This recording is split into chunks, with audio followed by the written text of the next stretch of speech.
Welcome to Life's Deepest Questions. Thank you for joining us today as we explore beneath the surface for answers as we search for truth about life. Today's video is an introduction to a multi-part series that offers an extremely brief, mile-high view of the two worlds in which you exist, their core characteristics, and the key questions each one asks. The forms assumed in each world are included as well. Now this is a lot to pack into just a few recordings. It goes a little fast, so take advantage of the convenience of this being a video by proceeding at your own pace. 12 characteristics are divided into 3 groups: energy, judgment, and transcendence. The energy group is comprised of energy, time, space, and transformation.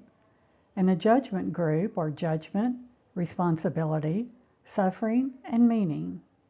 And the third group, transcendence, contains reality, identity, consciousness, and the life path. Each of these complex subjects receives a deeper dive in numerous other videos.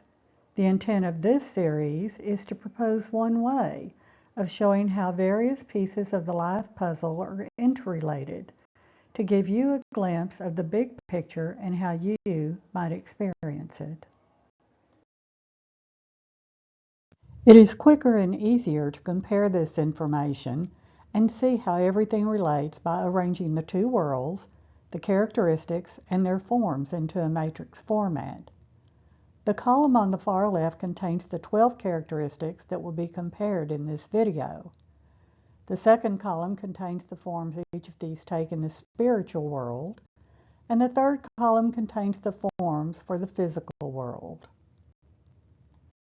To assist you in processing this information, a combination of words and symbols are used to communicate meaning in an effort to engage both sides of your mind, that is, the intellect and the emotions. The intellect's primary communication tool of words is represented by letters of the alphabet. Placing the intellect on the left side is a symbolic representation of how it is heavily weighted towards the left side of the brain. Conversely, the emotions are more active on the right side of the brain, and so are symbolically placed on the right side of the image. These particular blobs of ink representing the emotions tools are well known in our culture. Not only can the blobs be recognized as people, but collectively they even tell a little story. As they say, a picture is worth 1,000 words. An example of this difference is in how you focus during mindful meditation. If your intellect is more active, you may focus more on your breathing. However, if you're visualizing a seashore with the waves coming in, then you're more active in your emotions. The French Jesuit priest, scientist, and philosopher Pierre Teilhard de Chardin observed that we are not humans having a spiritual experience. We are spiritual beings having a human experience. Now, what this quote highlights is that you are something much greater than just a personality existing in a physical world. You are more than just a machine created to do work. You are more than just a human doing. You are a spiritual being, first and foremost. As a result, this perspective emphasizes your potential to live in two different worlds simultaneously, the spiritual world and the physical world. The 12 laws of the universe have prehistoric roots. They're based on unchanging principles of how the universe works and how you can live a more harmonious and fulfilling life by following these laws. Depending on who or what you are referencing, they may appear in different orders. They also share similarities to the more recent Hermetic principles that are attributed to Hermes Trismegistus and the Emerald Tablet. The relationship of the spiritual and physical worlds is represented in the third law of the universe of correspondence. The Oxford Dictionary defines correspondence as a close similarity, connection, or equivalence. A simple way of stating the third law is that life is about repeating patterns, as in the saying, as above, so below. This concept is especially applicable to the ancient creation stories, whereby the spiritual world existed first, or as above, and the physical world evolved out of it as a mirror version, or so below.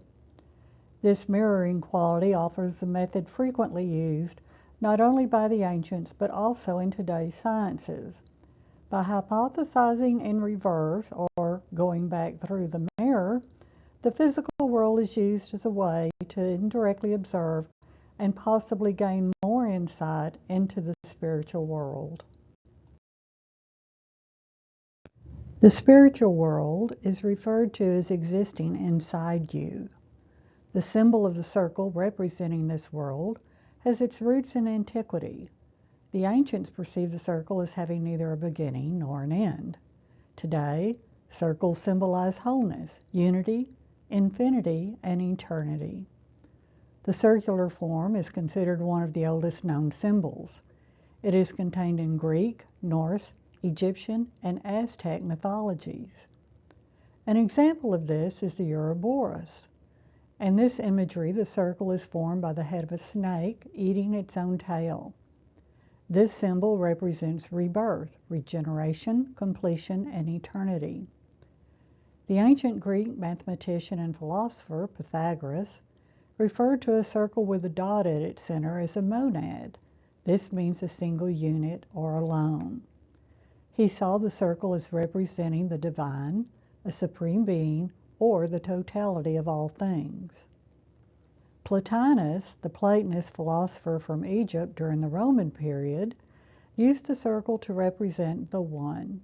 He viewed the One as something that was beyond both being and non-being, neither a thing nor a person. It was godlike, supreme, transcendent, and contained no division. According to the metaphysics of German philosopher Gottfried Wilhelm Leibniz, monads are indivisible and indestructible substances that form the basis of the universe. The physical world exists outside of yourself. The symbol I use to represent that world is the square. This four-sided figure was also held sacred by the ancients, just like the circle. The Mesopotamians believed it represented the four cardinal directions and emphasized the concept of balance and harmony. In ancient Egypt, the square was associated with Ma'at, the goddess of truth, harmony, balance, order, law, justice, and morality. It is this goddess whose feather of truth was weighted against the heart of the deceased in the afterlife, according to the Book of the Dead. If the heart weighed more than the feather, it would be destroyed by the waiting crocodile monster Amit, and the soul was then condemned to eternal damnation. More about this process is in the judgment section. This concludes the introduction to the two worlds in which you exist, their 12 characteristics, and the matrix format for arranging this information. Upcoming videos are organized in the order of the next three groups. Part 2 follows next on the energy group and its subjects of energy, time, and space. The fourth subject, transformation, is contained in parts 3 and 4. If this video is beneficial to you, please click the like button below and also leave a comment. If you're interested in learning more about these and other similar subjects, please subscribe and check the notifications bell to receive emails announcing when new videos are released. Classes are offered periodically and you are invited to attend. Dates of classes are announced to subscribers by email only. Until next time, thank you for joining us at Life's Deepest Questions.